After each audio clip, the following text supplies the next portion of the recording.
Last month, I set a new 5k PB and went sub 20 for the first time ever. This is something I'd written down as one of my goals for this year, but I really didn't expect to achieve it. In this video, we'll recap the PB and I'll share my thoughts on what I believed helped me achieve sub 20.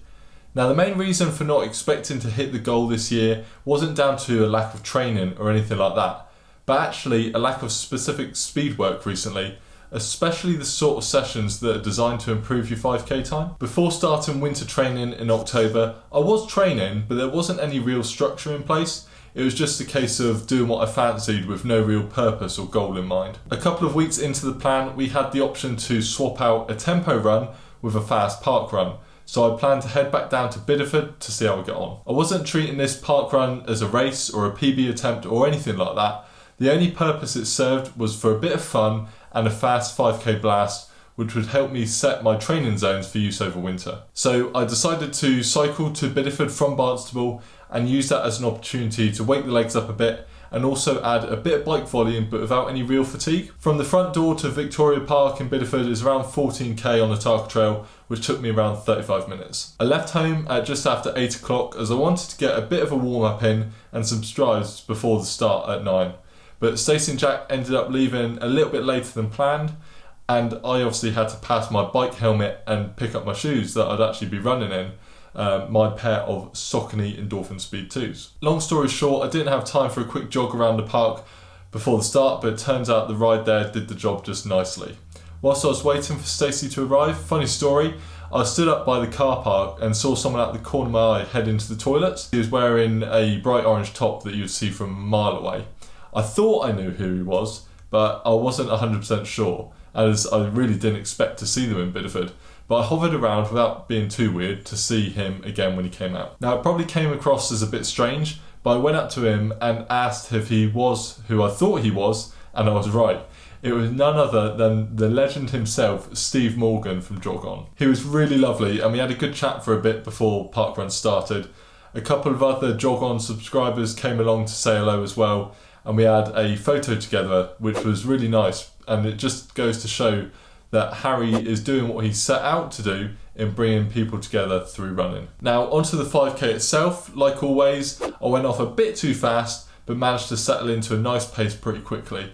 I wouldn't necessarily describe it as comfortable, but I wasn't blowing out my arse and managed to keep up a nice consistent pace. If you've done the Bideford winter course, you'll know it can be a bit monotonous with 6 laps of the park, and annoyingly the course is ever so slightly too short, as I found out when doing it a couple of months ago. As I got towards the end of the run and knew that my first ever sub 20 may be possible, I made the decision to forego a parkrun PB and a decent placing by skipping the finish and shoot and starting a 7th lap. It probably looked a bit strange stopping suddenly, but I didn't care. As soon as my watch buzzed to tell me I'd done 5k, I stopped it to see how I got on. What I saw came as a massive surprise, but still a very much welcomed one. 19 minutes, 19 seconds. Without really trying, I had gone sub 20 for the 5k for the first time, and I was absolutely over the moon. I trotted across the grass to the official end of the parkrun to get my time, and I honestly couldn't wipe the smile away from my face. Looking at the final stats, I ran 5 kilometers in 19 minutes and 19 seconds, averaging a pace of 3 minutes 51 per kilometer. My average cadence was 175 and average heart rate was 176. So what was it that allowed me to run this PB despite no specific 5k work? I'll never know for sure, but I'm putting it down to the one major thing that has changed with my running recently, and that's actually going slower. It sounds silly when I say it like that, but I'm convinced that along with the general improvement in fitness, it has been keeping easy running actually easy. I now realise how my easy runs were far too hard before. Previously, I would have considered an easy run to be around the 5-minute kilometre pace, despite my heart rate being too high for what should have really been easy. Now my easy pace is around a 6-minute kilometre, so quite a big difference really, but I honestly feel so much better for it. My heart rate stays nice and low, and it feels like I could go all day at that pace. At the moment, the majority of my running is around that 6-minute kilometre pace, with some tempo and a bit faster zone 2 thrown in as well.